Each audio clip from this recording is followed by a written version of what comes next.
ब्रज जन रंजन यशोदानंदन ब्रज जन रंजन यमुना तीरवनचारी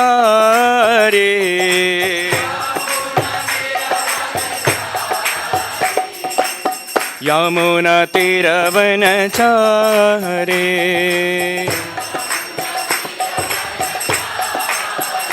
हरे कृष्णा कृष्ण कृष्ण हरे हरे हरे राम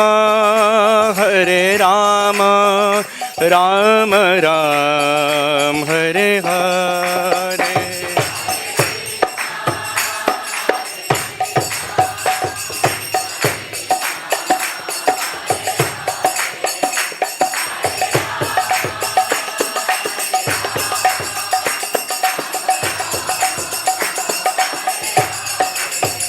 जय राधा श्याम सुंदर राधा श्याम सुंदर श्री राधे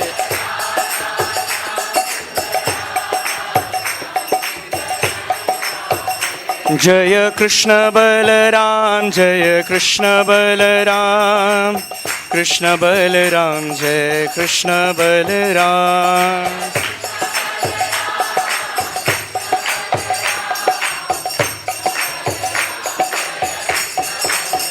जय गौरनिताय पतित पावन गौरनिताय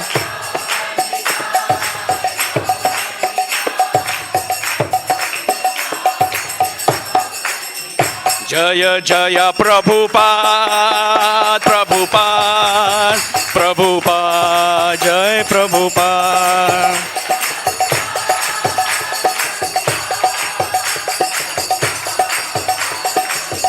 जय जय प्रभुपाद प्रभुपाद प्रभुपाद जय प्रभुपाद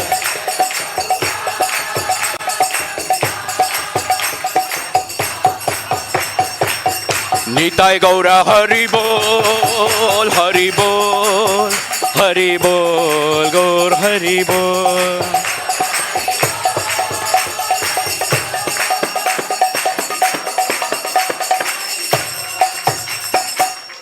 बोलो हरिनाम संकीर्तन महायज्ञ की।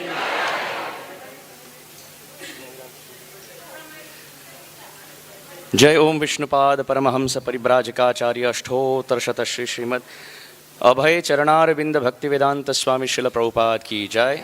जय ओम विष्णुपाद परमहंस परिव्राजकाचार्य अष्टोत्तर शत श्री श्रीमद भक्ति सिद्धांत सरस्वती ठाकुर शिल प्रभुपाद की जय। अनंत कोटि गौर भक्त वृंद की जय। नामाचार्य शिल हरिदास ठाकुर की जय। प्रेम से कहो श्री कृष्ण चैतन्य प्रभु नित्यानंद श्री अद्वैत गदाधर शिवासदि गौर भक्त वृंद की जय। श्री श्री राधा कृष्ण गोप गोपीनाथ श्याम कुंड राधा कुंड श्री गिरिराज गोवर्धन की जय। ब्रजभूमि श्री वृंदावन धाम की जय। नवद्वीप मायापुर धाम की जय। पुरुषोत्तम क्षेत्र श्री जगन्नाथपुरी धाम की जय। गंगा देवी जमुना देवी की जय। तुलसी देवी भक्ति देवी की जय। युग धर्म हरिनाम संकीर्तन की जय। बृहत मृदंग ट्रांसेंडेंटल बुक डिस्ट्रीब्यूशन की जय। श्रील प्रभुपाद की जय। श्री श्री गौर निताय की जय। श्री श्री कृष्ण बलराम की जय। श्री श्री राधा श्याम सुंदर की जय। समवेत गौर भक्त वृंद की जय। समवेत गौर भक्त वृंद की जय। समवेत गौर भक्त वृंद की जय। निताय गौर प्रेमानंदे।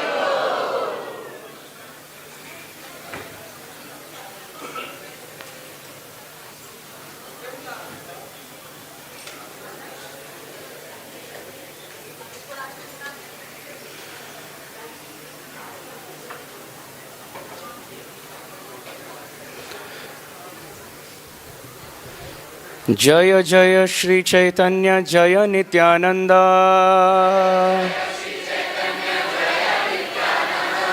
जय द्वैत चंद्र जय गौर भक्त वृंद।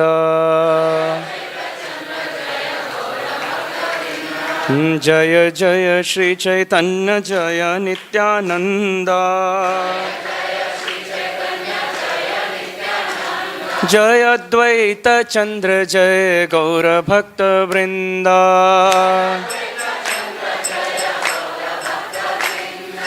जय जय श्री चैतन्य जय नित्यानंद।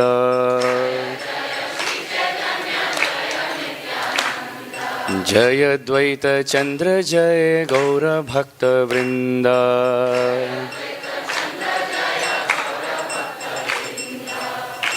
ओम अज्ञानतिमिरान्धस्य ज्ञानाञ्जनशलाकया चक्षुरुन्मीलितं येन तस्मै श्रीगुरवे नमः।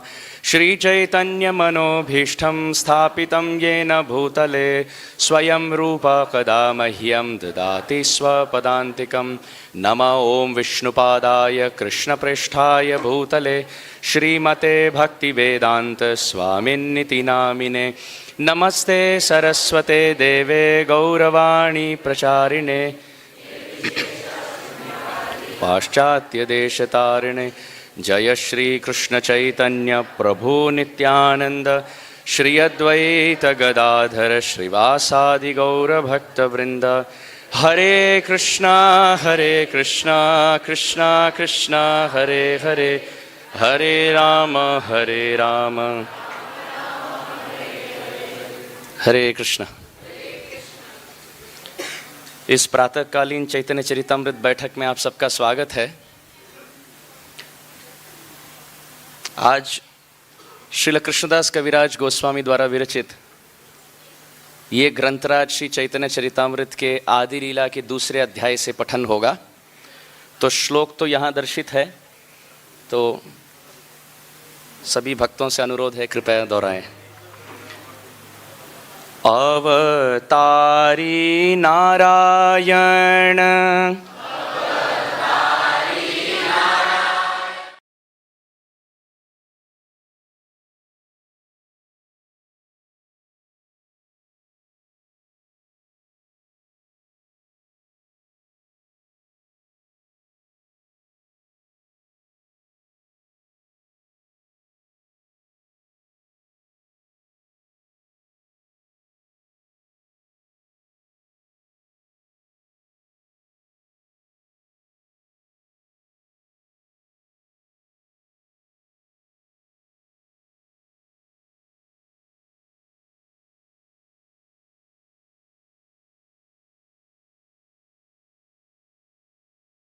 भुजये मनुष्याकार।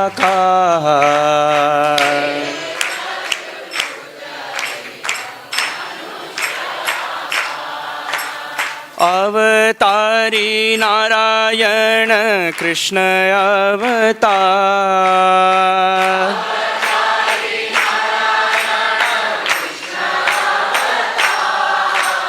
ते चतुर्भुज हे मनुष्य आकार।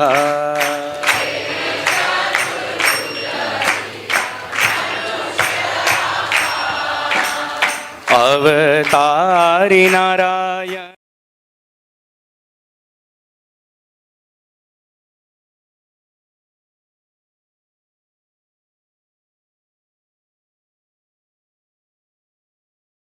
चतुर्भुज हे मनुष्य आकार।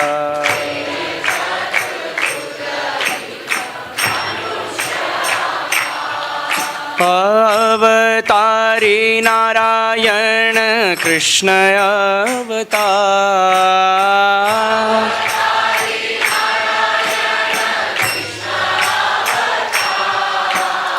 ते चतुर्भुज हे मनुष्य आकार।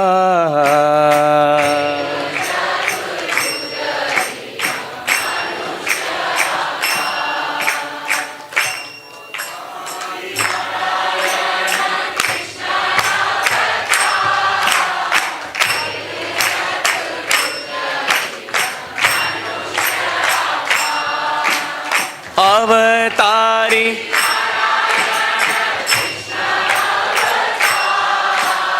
ते चतुर्भुज ते चतुर्भुज इह मनुष्य आकार ते चतुर्भुज।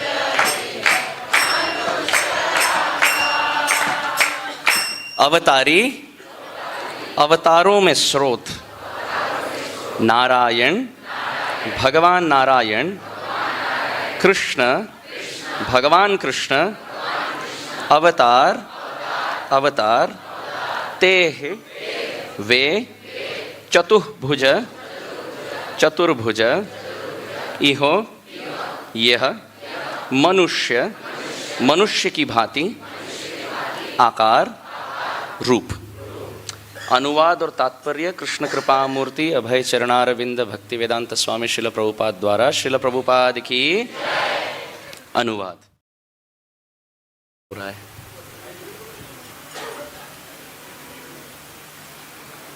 अनुवाद। चूंकि नारायण के 4 हाथ हैं जबकि कृष्ण मनुष्य की तरह दिखते हैं, अतएव उनका कहना है कि नारायण तो मूल ईश्वर है जबकि कृष्ण अवतार मात्र हैं। तात्पर्य। कुछ पंडितों का तर्क है कि नारायण मूल भगवान है और कृष्ण उनके अवतार हैं, क्योंकि श्री कृष्ण के केवल 2 हाथ होते हैं जबकि नारायण के 4 हाथ होते हैं। ऐसे मूर्ख पंडित परम तत्व के स्वरूप को नहीं समझते।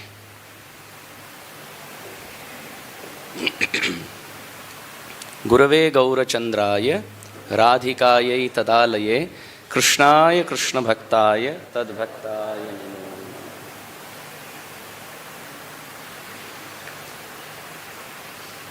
हरे कृष्ण।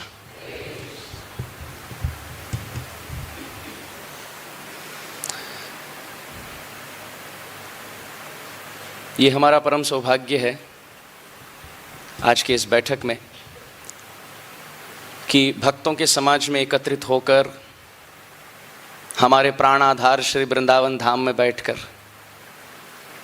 श्रील प्रभुपाद जी के अनुगत्य में हमारे परमिष्ट श्री श्री राधा श्याम सुंदर के छत्र छाया में बैठकर ग्रंथराज श्री चैतन्य चरितामृत का श्रवण कीर्तन मनन चिंतन का सौभाग्य प्राप्त है। कोई कहेगा यहाँ पहुँचने के लिए कितना समय लगा?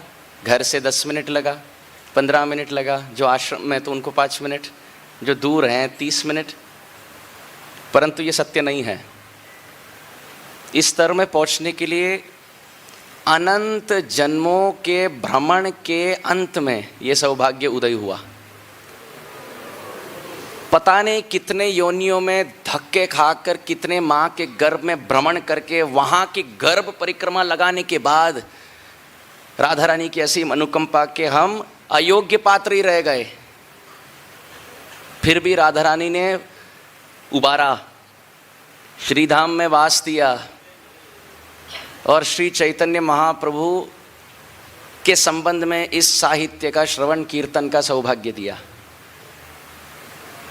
शास्त्र में वर्णन है, नृदेह माध्यम सुलभम सुदुर्लभम प्लवम सुकल्पम गुरुकर्णधारम मयानुकूलेन नभस्वतेरितम पुमान भवाब्धिम न तरेत स आत्महा। यदि मानव शरीर प्राप्त हुआ और उसमें भक्तिलता बीज अंकुरित हुआ, उसमें भक्तों का समाज मिला, वो भी सजातीय भक्तों का, जिन सबका गंतव्य स्थान वही है जहां हम जाना चाहते हैं, और सब कार्यरत होकर सेवा साधना संग स्वाध्याय में कार्यनिष्ठ हैं।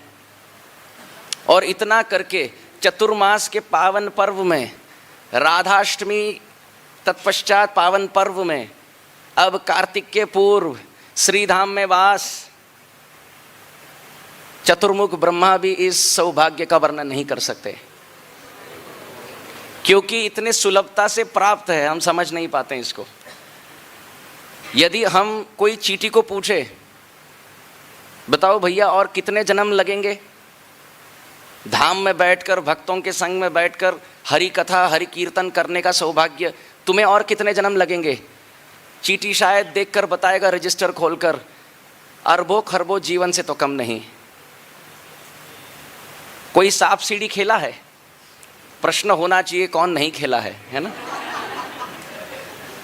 सांप सीढ़ी के खेल में हम 99 में आके पहुंचे।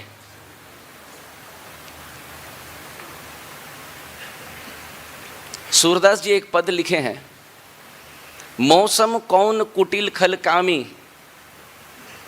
वो कहते हैं, हे प्रभु, जो नर तन दिए ताही बिसरायो ऐसे नमक हरामी।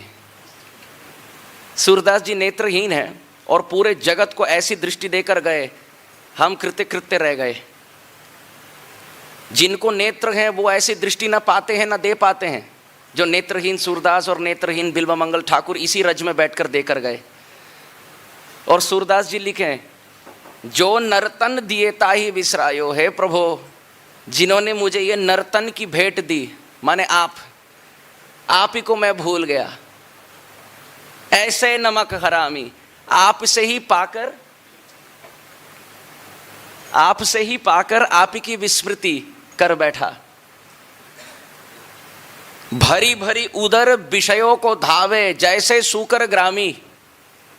हे प्रभु, मेरे जीवन का एकमात्र लक्ष्य रहा है, कैसे भरण करूं, उदर का, पेट का भरण कैसे करूं, और विषयों के मार्ग पर चलता रहूं जैसे सूकर ग्रामी।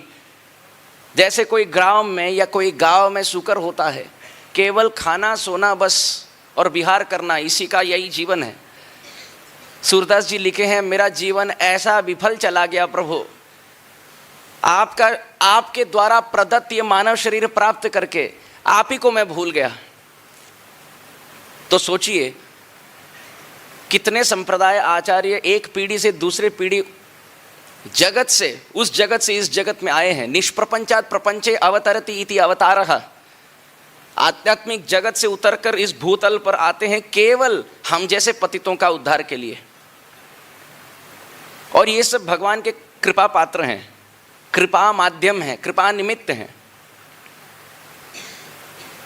श्री चैतन्य महाप्रभु वैसे तो साधु वेश में थे, परंतु परम ब्रह्म हैं। श्री चैतन्य महाप्रभु जिस प्रकार कृष्ण प्रेम का प्रदर्शन किए, ये मैं गौड़ीय हूं इसलिए नहीं कह रहा हूं,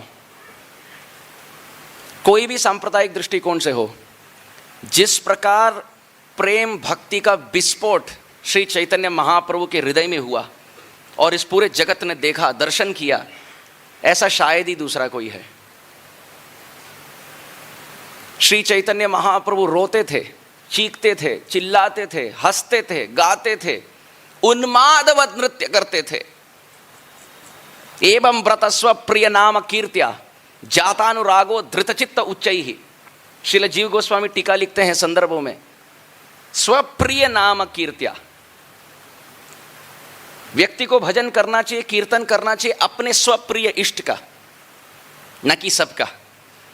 चैतन्य महाप्रभु कैसे घुट घुट कर भजन किए, चैतन्य चरितामृत में वर्णन आता है। महाप्रभु रोते थे, हा कृष्ण।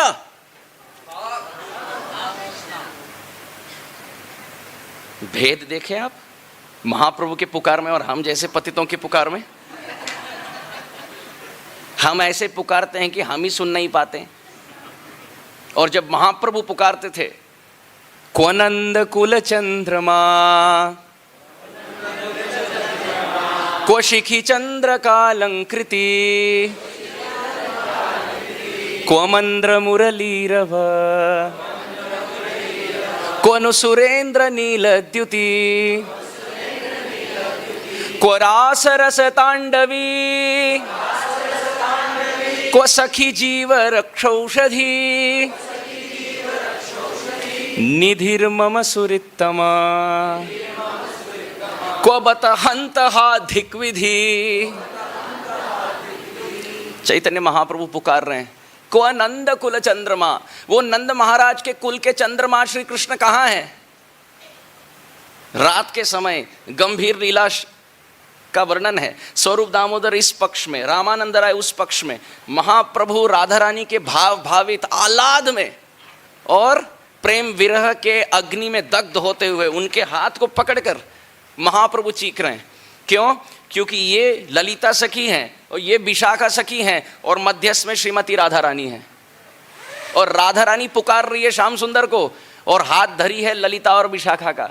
यही कली काल में सखे कलाय गौरम उदारम, कली काल में राधा कृष्ण मिलित तनु महाप्रभु के रूप में अवतरित हुए, परंतु उसमें भी मिश्रण ऐसा नहीं है कि समान भाव से है, 50% कृष्ण और 50% राधा ना।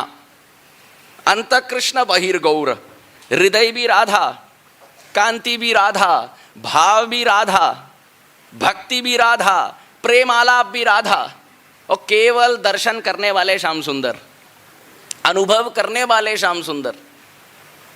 कहते हैं स्वरूप दामोदर और रामानंद राय के हाथ को धरकर, को नंद कुल चंद्रमा, मुझे बताओ 3-3 कमरे में मुझे बंद, ये एक ही कमरे में 3-3 द्वार लगाकर मुझे बंदी बनाया अंदर, ताकि मैं बाहर ना चले जाऊं, पर मुझे बताओ नंद महाराज के कुल के एकमात्र चंद्रमा कृष्ण कहाँ है? अमार कृष्ण को था, कहाँ जाऊं कहाँ पाऊं ब्रजेंद्र नंदन, कहाँ मोर प्राणनाथ मुरली वदन।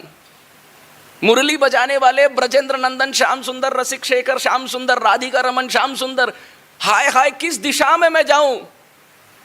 मुझे बताओ, पंचांग देखकर, कुंडली देखकर बताओ मुझे वो कौन सा दिनांक है जब मुझे श्याम सुंदर का मिलन होगा।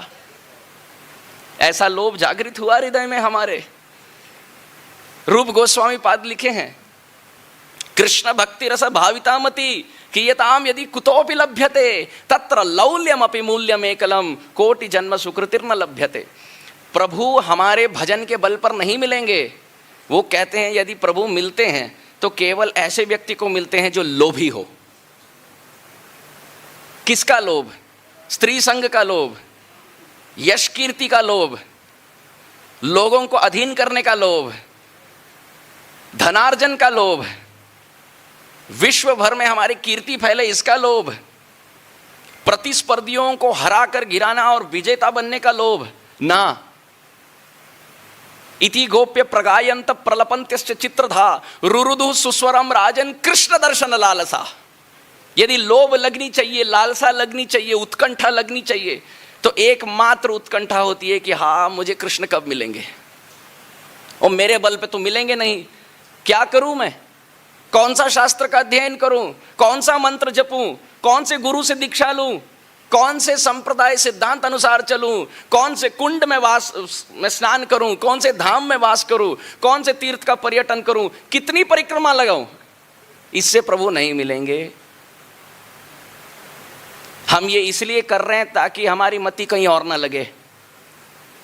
अगर गिरिराज की परिक्रमा नहीं लगाएंगे तो मन हमें पता नहीं जगत की परिक्रमा में घुमा देगा। अगर हम प्रभु का नाम नहीं जपेंगे तो पता नहीं किन के संग में बैठकर किन की कीर्ति गाएंगे।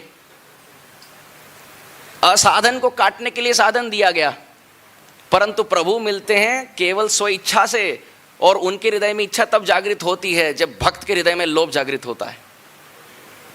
हाँ, हम अयोग्य हैं, हम पतितों में सर्वश्रेष्ठ हैं, हम में कोई योग्यता नहीं, अनर्थ और अपराध के महासागर में गोते लगा रहे हैं प्रभु, पर आप दयालु हैं।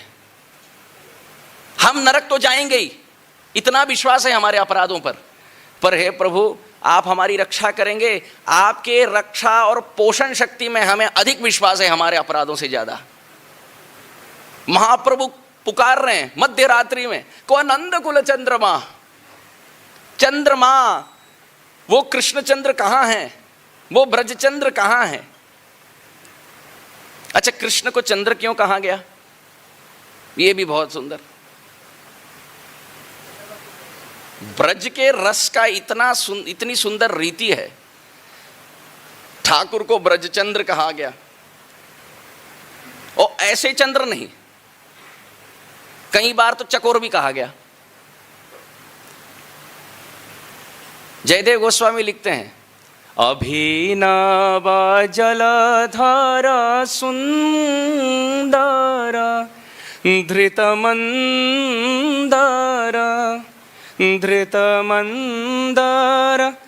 राधामुख चंद्र चकोर जय जय देव हरे हरे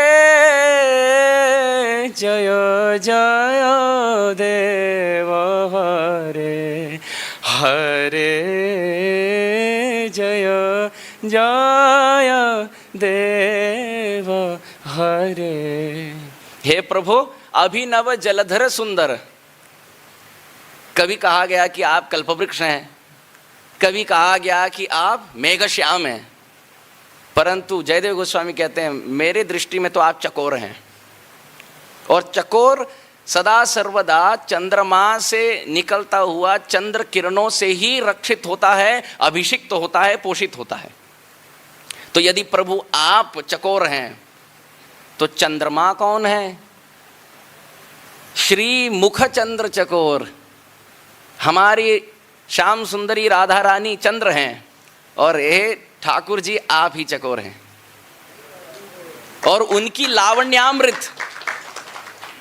लावण्यामृत उसी को चंद्रमा का संकेत दिया गया। तो कई बार ठाकुर को कहा गया कि आप चकोर हैं, तो कई बार कहा गया कि आप चंद्रमा हैं।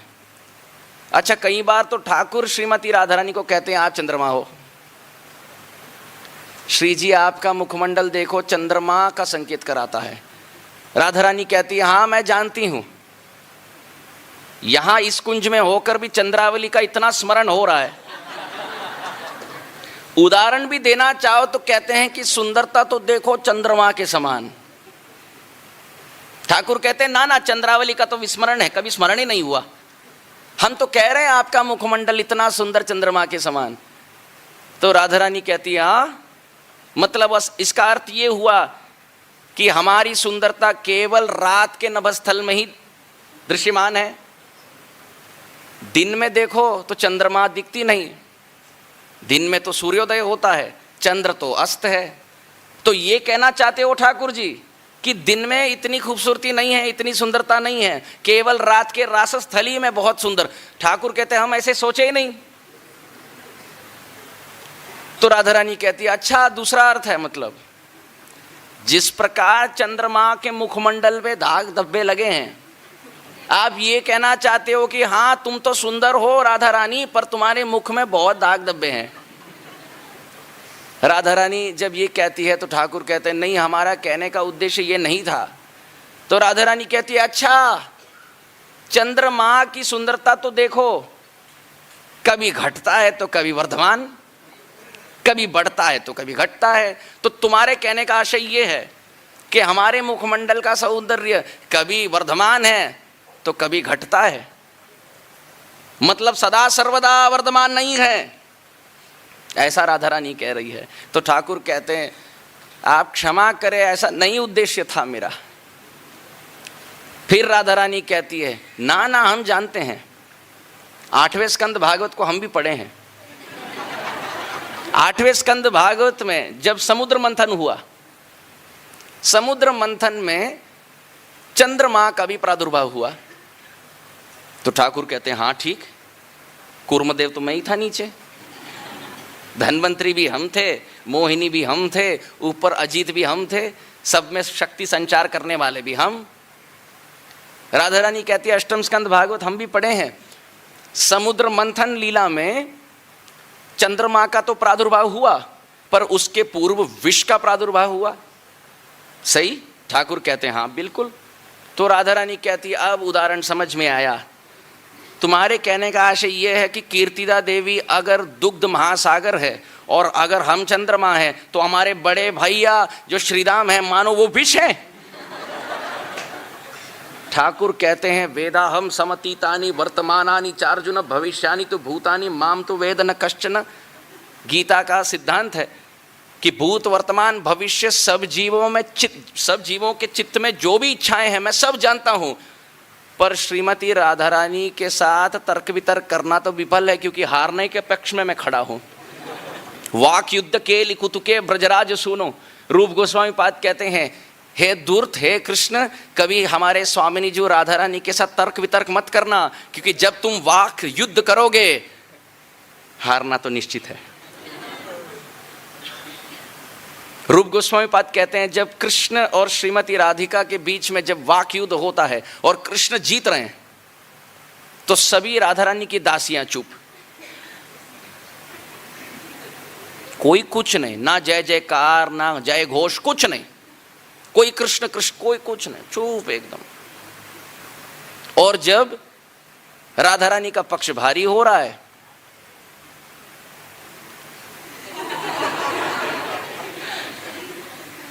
एक शब्द से भारी हो तो सब जय जय श्री राधे।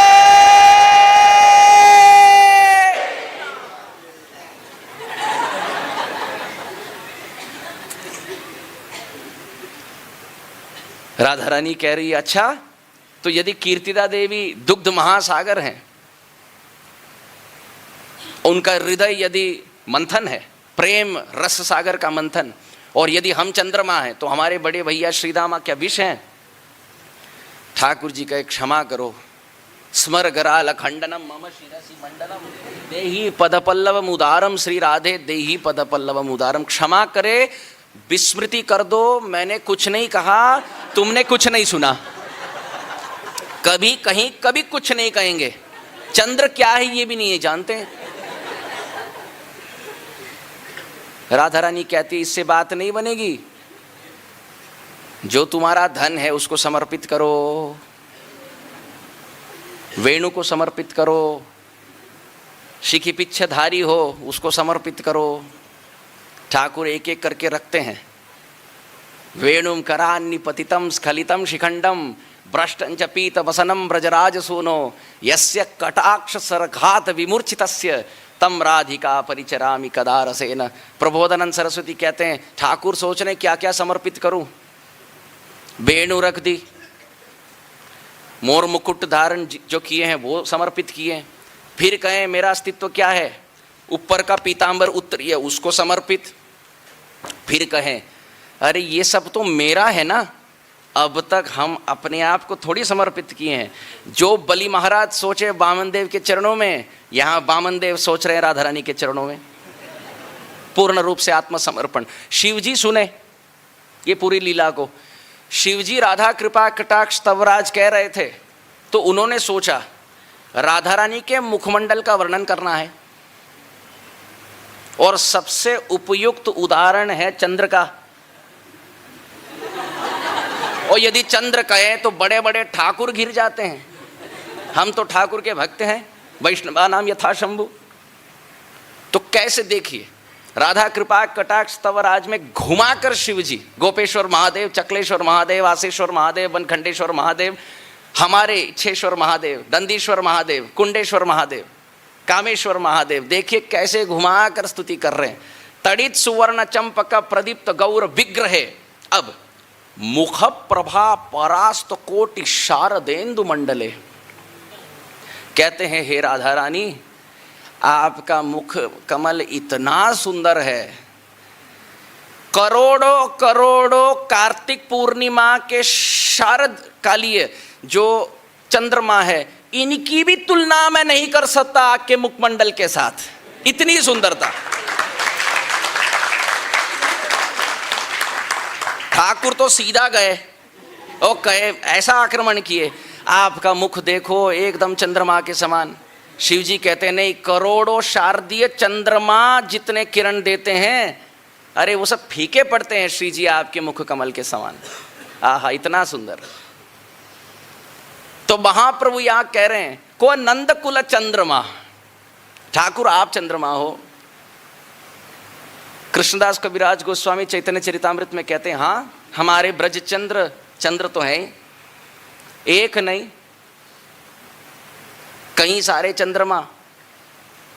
कहते हैं हाथ के 10 नख जो हैं ये चंद्र समान, हाथ के 1 2 3 4 5 नख मंडल जो है ये सब चंद्रमा। तो हाथ के 10 और पैर के 10 हो गए कितने? 20। फिर कविराज गोस्वामी पाद कहते हैं घोरस से भरे हैं कपोल, जय जय राधा रमण हरि बोल। ये भी तो चंद्रमा है ना, गुलाब जामुन लेके घूम रहे ठाकुर। अरे गुलाब जामुन की कोई आवश्यकता नहीं, वो तो इसलिए चबा रहे ताकि हम जैसों का प्रसाद मिले। उनके कपोल तो वैसे पूर्ण चंद्रमा। तो हो गए कितने? 22, करेक्ट, 22। अब कविराज गोस्वामी पाद कहते हैं ठाकुर जी का तिलक भी तो पूर्ण चंद्र है। मैया यशोदा लेती है चंदन, उसमें अघुरु मिलाती है, कस्तूरी मिलाती है, कर्पूर भी थोड़ा ऐसे मिला करो। हो इच्छा तो है कि एक छोटा सा बिंदु लगाएं बस, पर ठाकुर इतने सुंदर लगाते लगाते लगाते लगाते लगाते लगाते कितना बड़ा विशाल चंद्रमा के समान तिलक बन गया। हो गए कितने? 23। फिर कविराज गोस्वामी पाद कहते हैं उनका जो ललाट है, कस्तूरी तिलकम ललाट पटल है, ठाकुर का जो फोरहेड है, ललाट है, ये अर्धचंद्र है। तो हो गए कितने? हाँ, 23.5। हाँ, 23.5। अब कविराज गोस्वामी पाद कहते हैं अरे ये तो गौण चंद्र हैं, माने दूसरे स्थान में। राजा तो अब तक आया नहीं। चंद्रमा के मंडल में राजा कौन? मुख चंद्र। हे ठाकुर आप कितने सुंदर हैं। कविराज गोस्वामी पाद कहते हैं 24.5 चंद्र के समूह को ही कृष्ण चंद्र कहा गया। पर इतना सरल नहीं, कहते हैं विलासी राजा जगत नचाए। कहते हैं ये सब तो दास चंद्र हैं, ये राजा चंद्र हैं। और दास जिस प्रकार राजा के संतोष के लिए नृत्य गान करता है, सेवा इत्यादि करता है, उस प्रकार चरण के 10 चंद्र, नख चंद्र, हाथ के 10 नख चंद्र, ये सब 20, 10 और 10 20, ये 20 सेवक चंद्र मानो राजा चंद्र के संतोष के लिए नृत्य और गान करते हैं सदा सर्वदा। कैसे? कविराज गोस्वामी पाद कहते हैं चरण के जो 10 नख दास हैं, हाँ, ये भी चंद्र हैं परंतु दास भाव में स्थित, और ये भी चंद्र हैं परंतु राजा भाव में स्थित।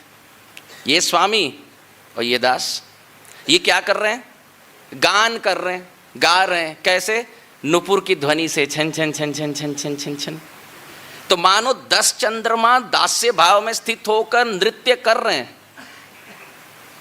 चरणों से तो नृत्य हो ही रहा है, और नुपुर के ध्वनि से गान, मानो चरण के 10 नखचंद्र दास भाव में गा भी रहे हैं और नृत्य भी कर रहे हैं इस राजा को मनाने के लिए। अब कहेंगे हाथ के नखचंद्र पीछे क्यों हटे? वो कहते हम भी गाएंगे, हम भी नाचेंगे। भैया आप कहाँ नाचोगे? हम बंसी पर नाचेंगे। बंसी ऐसे हो तो उसके छिद्र पर हम नाचेंगे। और गान कहाँ से होगा? बंसी के ध्वनि से। तो चरण के 10 नखचंद्र दास्य भाव में गा रहे हैं नुपुर से और नाच रहे हैं नृत्य से, और हाथ के 10 चंद्र नखचंद्र दास्य भाव में नृत्य कर रहे हैं छिद्रों पर बंसी के, और गान हो रहा है बंसी के ध्वनि से। अभी आप कहेंगे ये 20 तो सेवा कर रहे हैं, ये राजा कहाँ बैठे हैं? कविराज गोस्वामी पाद कहते हैं ये राजा रूपी मुख चंद्र ग्रीवा रूपी सिंहासन पर विराजमान। मानो ये राजा ऐसे गर्दन ग्रीवा में बैठा है, पेश किया जाए, गाया जाए, नृत्य किया जाए। राजा बहुत खुश हुआ, ऐसे बैठे हैं। अच्छा, तो 2 सेवक भी होने चाहिए आसपास ताकि चामर ढुलाए। वो 2 कान हैं, और कान में लसत कुंडलम गोकुले भ्राजमानम,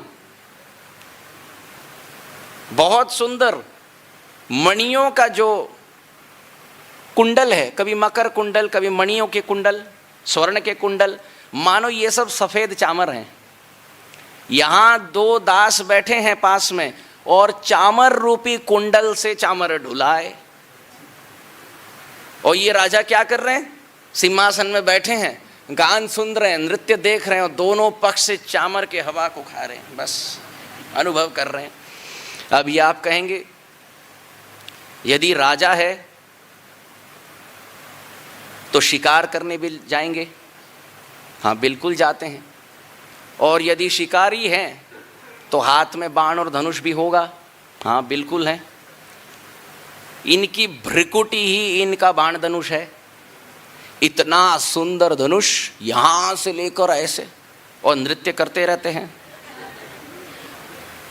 वाम बाहुकृत वाम कपोलो वल्घित भ्रूर अधर अर्पित वेणुम, यहां से वहां, वहां से यहां देख रहे हैं नृत्यराज नटराज श्याम सुंदर।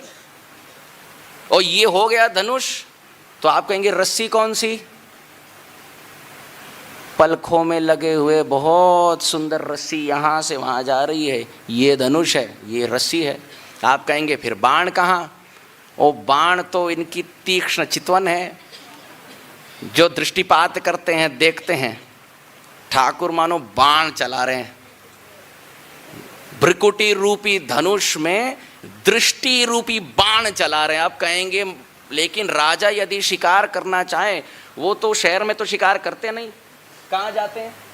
वन में जाते हैं। ये राजा कौन से वन में जाते हैं? अरे जाते नहीं, वन में वास करते हैं।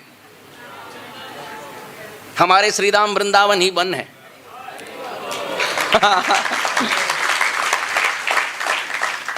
तो ये हरिणी कौन है फिर? राजा छिप छिप कर वार करता है, हमारे ठाकुर तो बाहर आकर वार करते हैं। प्रभु रामचंद्र त्रेता युग में छिप कर वार किए, द्वापर युग में हमारे ठाकुर सुधर गए। बोले तब तो मैं वाली के उद्धार के लिए किया, पर लोगों की दृष्टि ऐसी है, कहते हैं कि छिप कर वार क्यों किया? ठीक है, हम ब्रज में वास करके सामने से वार करेंगे। जो ब्रजवासी गण हैं, मानो यही छोटे पशु हैं।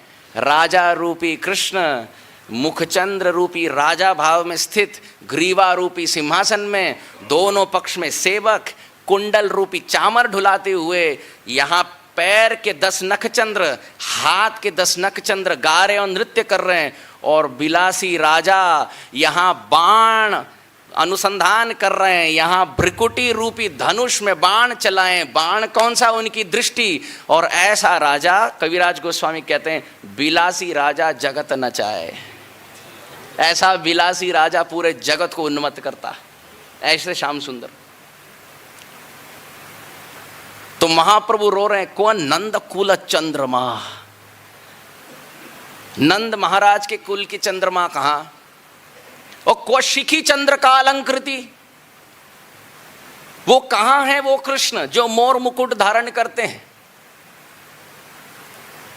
अब मोर मुकुट धारण करने के पीछे भी बहुत सुंदर कारण है। हम कहेंगे कि राधा मोर बिहारी की लीला है, मोर कुटीर की लीला है।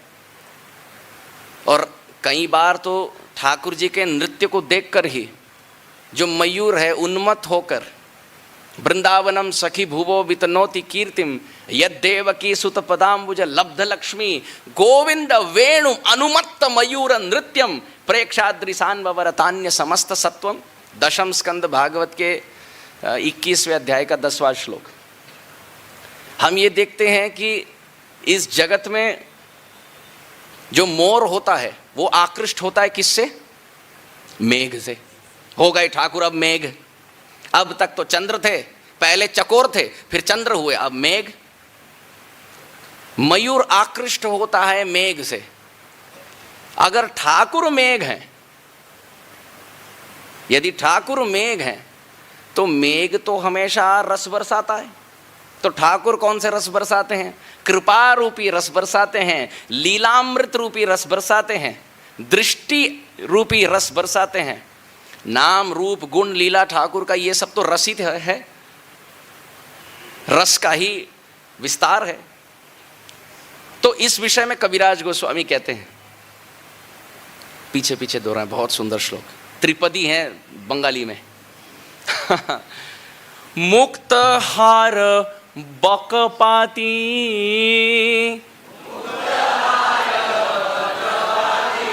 इसका अर्थ ठाकुर जब चलते हैं, वन विहार करते हैं। अब वहां उदाहरण है, रूप गोस्वामी उदाहरण देते हैं दूसरे श्लोक में। ठाकुर जब वन विहार में विचरण करते हैं, चलते हैं, मानो उन्मत्त अवस्था के हाथी के समान चलते हैं। अरे असमूर्ध्व हूं, तुलना क्या, कोई बढ़कर क्या, कोई समान भी नहीं, ऐसे करके चलते हैं। रूप सौंदर्य, वेणु माधुरी, लीला माधुरी, प्रेम माधुरी, हाय हाय नंद किशोर। रूप गोस्वामी कहते हैं मत्तद्वीप प्रवर कौतुक विभ्रमेण, जब भगवान विचरण करते हैं एक वन से दूसरे वन मानो हाथी के समान चलते हैं। कविराज गोस्वामी कहते हैं जब ऐसे ठाकुर चलते हैं तो मणियों का जो हार है, सफेद मौक्तिक मणि, ये इस पक्ष से उस पक्ष, इस पक्ष से उस पक्ष मानो ऐसे हिल रहा है और ऐसा लगता है हे ठाकुर यदि आप नव जलधर श्याम हो, आप घनश्याम हो, तो ये मानो उड़ते हुए सफेद पंछियां हैं। आप जैसे चल रहे हैं ये पंछियों का समूह भी उड़ रहा है हवा में। मुक्त हार बकपाती, अच्छा फिर प्रश्न हुआ तो मोर मुकुट क्या है फिर? इंद्रधनु शिखितति।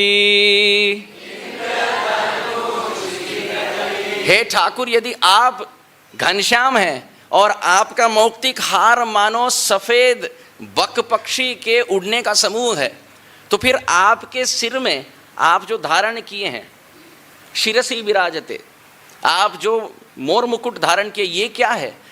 अरे ये तो 7 रंगों का इंद्रधनुष है, रेनबो।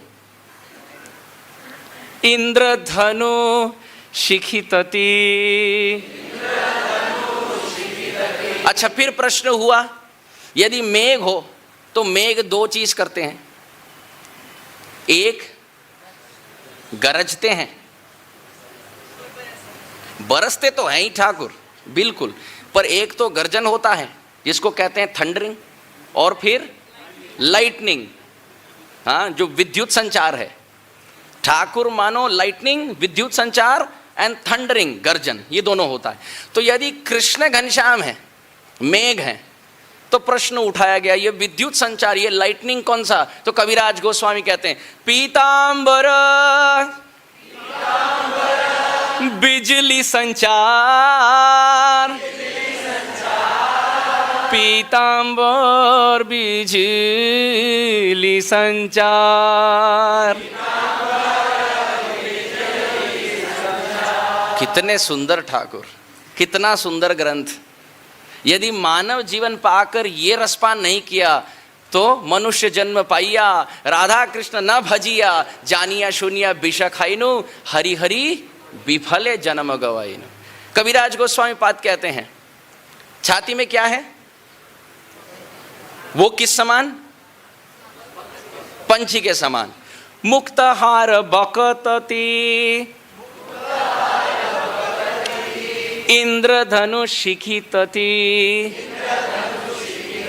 पीतांबर बिजली संचार। फिर प्रश्न, प्रभु आप कौन हैं? कृष्ण नव जलधर। यदि कृष्ण नव जलधर हैं, यदि भगवान मेघ हैं, तो वो बरसेगा, हाँ किन पर बरसेगा? खेत में बरसेगा। तो ये खेत कौन सा? पूरा जगत। और उसमें जो बीज हैं, जो अंकुरित होते हैं, ये कौन सा? कृष्ण प्रेम। जगत सस्य ऊपर, अब क्या बरसाते हैं?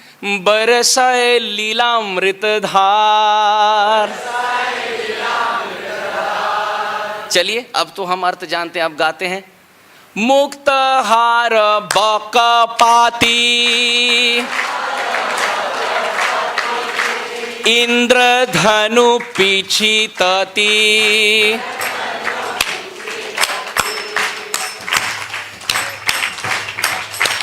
पीतांबर बिजली संचार,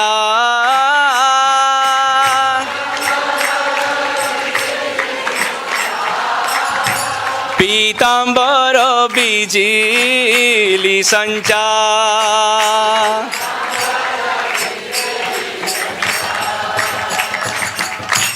कृष्ण नव जलधर,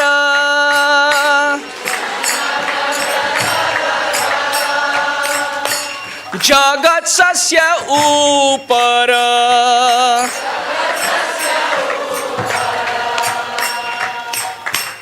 बरसाए लीलामृत धार।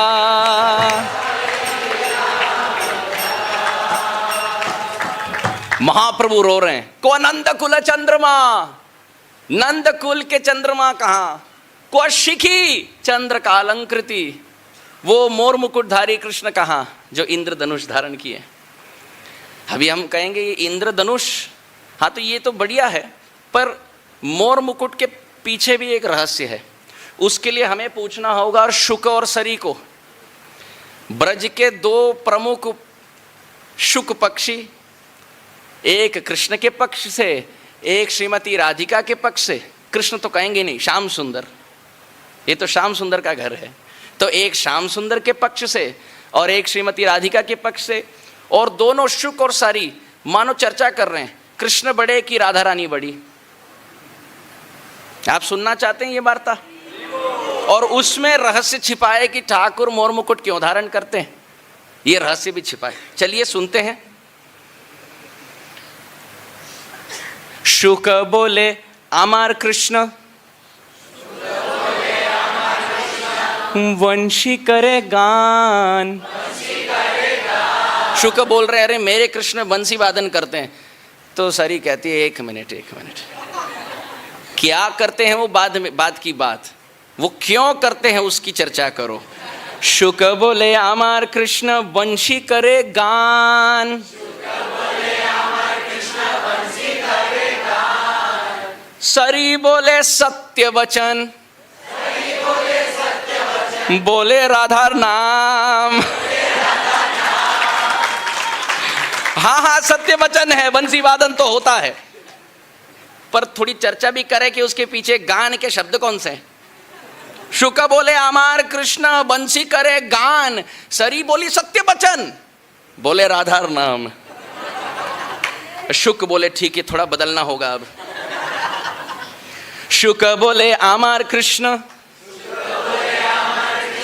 गिरी धरे छिल। अरे मेरे कृष्ण तो इतने शक्तिशाली हैं कि उन्होंने पूरे गोवर्धन को उठा लिया।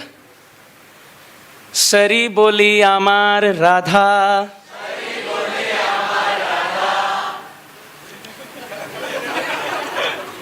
शक्ति संचारिला। हाँ हाँ आपके ठाकुर गिरिराज तो हैं, गिरी को तो धारण किए, पर धारण करने के लिए धारणा शक्ति भी तो आवश्यक है। शुक बोले अमर कृष्ण गिरी धरे छिल, सरी बोली अमर राधा शक्ति संचारिल।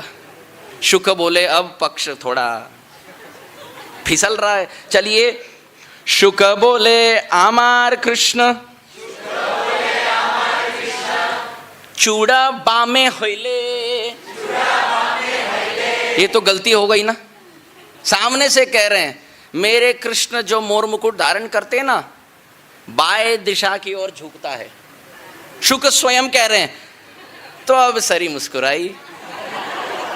शुक बोले अमर कृष्ण चूड़ा बामे होइले।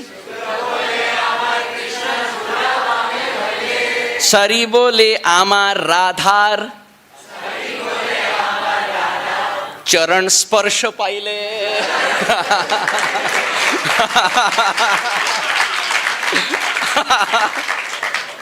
हाँ हाँ बाएं दिशा, यहाँ भी तो झुक सकते थे, यहाँ क्यों झुके? हाँ क्योंकि बड़े बड़े लोगों का कहना है कि राधा चरण में ही सब कुछ प्राप्त है। तो यदि आपका मोर मुकुट झुक रहा है ठाकुर, आपको भी झुकना चाहिए, मानो ये उद्देश्य। तो फिर शुक बोले अब तो मुझे यशोदा रानी को लाना होगा अपने पक्ष को भारी करने के लिए। शुक बोले अमर कृष्ण यशोदा जीवन। मेरे कृष्ण यशोदा के जीवन है। सारी बोली अमर राधा जीवनेर जीवन। यदि तुम्हारे कृष्ण यशोदा के जीवन है तो हमारी राधा तुम्हारे यशोदा के जीवन है। शुक बोले अमर कृष्ण जगत चिंतामणि। सरी बोली अमर राधा प्रेम प्रदायिनी। आपके कृष्ण हैं जगत के चिंतामणि, पर चिंतामणि रख के करोगे क्या? करोगे क्या? कितने भी धन क्यों ना हो, धनानि भूमौ पशवश्च गोष्ठे, नारी गृह द्वार जन श्मशाने, देह चितायाम नरलोक मार्गई, कर्माणुगो गच्छति जीव एक। करोड़ों अरबों खरबों डॉलर बना लो, जब प्राण प्रयाण समय खोली खाली करने का समय जब आया, जीवनांत में सब कुछ यहीं छूटेगा, तो चिंतामणि बनकर करोगे क्या? शुक बोले आमार कृष्ण जगत चिंतामणि, सरी बोली आमार राधा प्रेम प्रदायिनी। राधा रानी की। तो शुक बोले नहीं नहीं, एक मिनट, केवल चिंतामणि नहीं है हमारे ठाकुर जी। शुक बोले आमार कृष्ण जगत तेरो गुरु, वसुदेव सुतम देवम कंसचाणूर मर्दनम, देवकी परमानंदम कृष्णम है जगत गुरु। इसमें तो कोई दो राय नहीं, जगत गुरु तो है ही, गीता तो दिए हैं। तो शुक बोले आमार कृष्ण जगत तेरो गुरु। पर कोई भी इच्छा यदि पूर्ण करना हो, आपको कोई कल्प वृक्ष के नीचे खड़े रहकर वो यदि इच्छा करे तो उसकी पूर्ति हो गई। शुक बोले आमार कृष्ण जगत तेरो गुरु, सरी बोली आमार राधा वांछा कल्पतरु।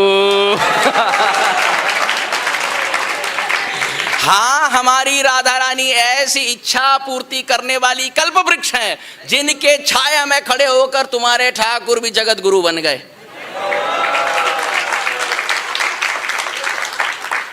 ये दैनिक चर्चा है शुक और सरी के बीच। फिर शुक बोले आमार कृष्ण, अब बात आई मोर पंख क्यों धारण करते। शुक बोले आमार कृष्ण माथाए मयूर पेख,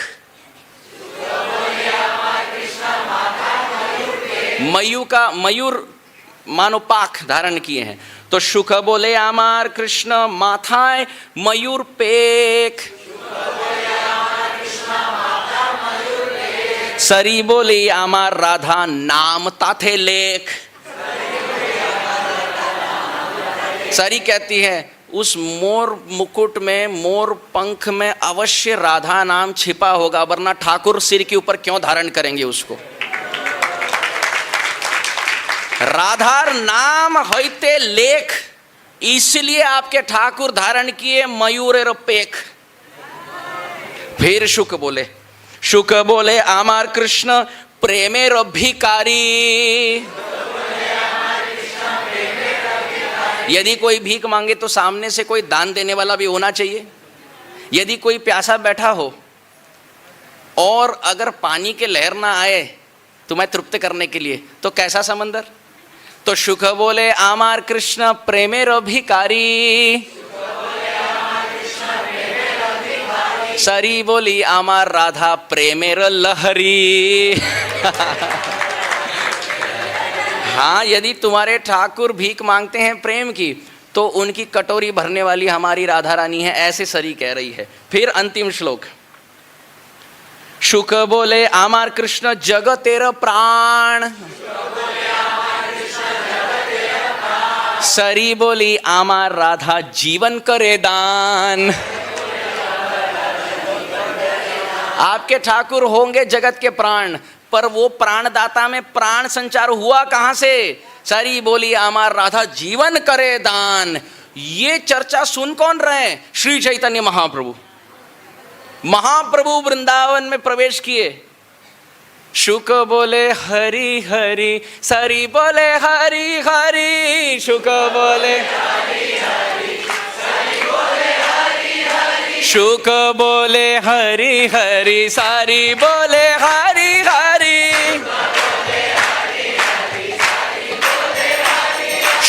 शुक और सरी दोनों कह रहे हैं अरे हम पक्ष ले रहे हैं राधा रानी का, हम पक्ष ले रहे हैं कृष्ण का, पर राधा और कृष्ण दोनों मिलकर एक तनु में नीचे बैठकर देखो आस्वादन कर रहे हैं। तो फिर अंतिम श्लोक में शुक और सरी ने मानो एक समन्वय किया और कहे ठीक है, आपका और मेरा पक्ष एक ही है।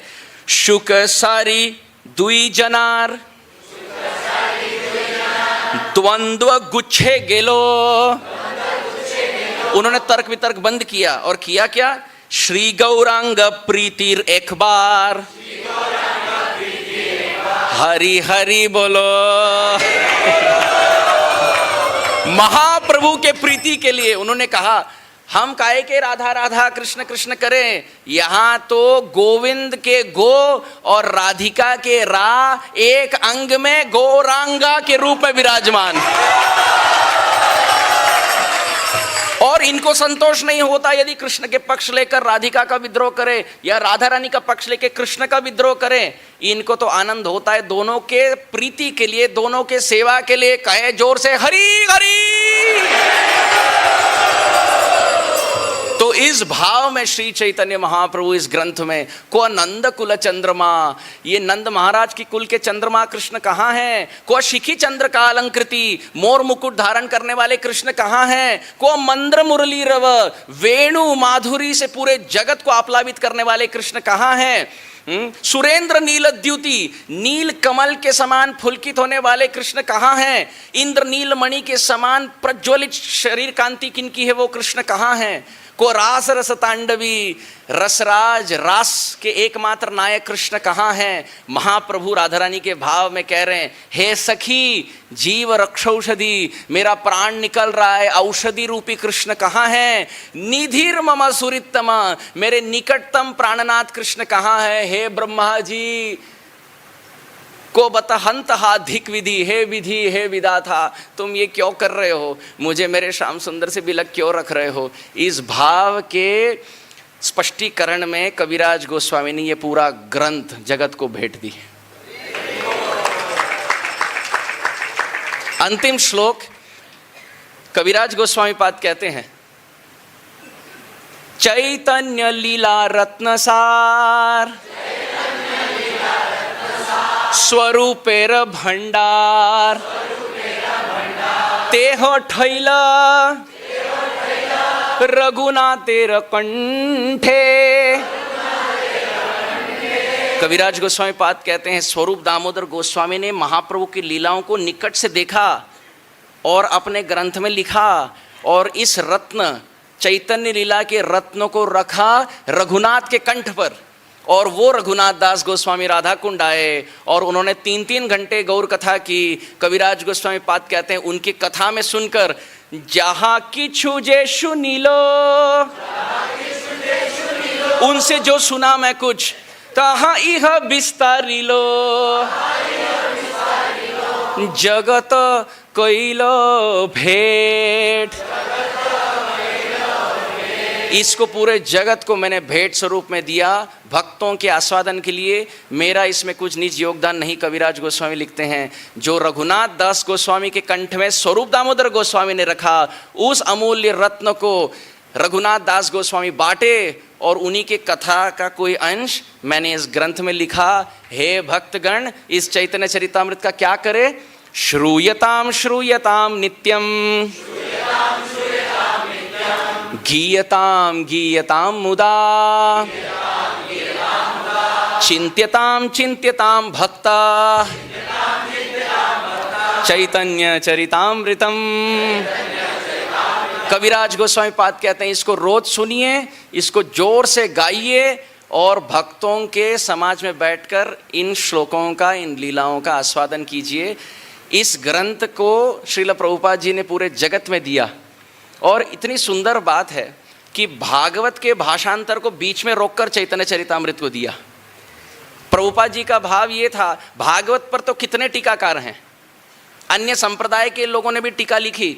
यदि प्रभुपाद जी को ये भय था, और ये चैतन्य चरितामृत में स्वयं प्रभुपाद जी लिखते हैं, कविराज गोस्वामी जैसे वृद्धावस्था में स्थित थे, उन्हीं के पद चिन्हों का अनुगमन करते हुए मैं भी वृद्धावस्था में स्थित हूँ। उनको भय था कहीं चैतन्य चरितामृत पूर्ण ना हो तो, मुझे भी भय है कहीं मेरी कृति, मेरे ग्रंथ पूर्ण ना हो तो। इसलिए भागवत को रोक कर, क्योंकि कई टीकाएं हैं, अपने गौड़ीय सिद्धांत के शिरोमणि ग्रंथराज चैतन्य चरितामृत को मैं जगत को प्रस्तुत कर रहा हूँ। प्रभुपाद जी लिखे,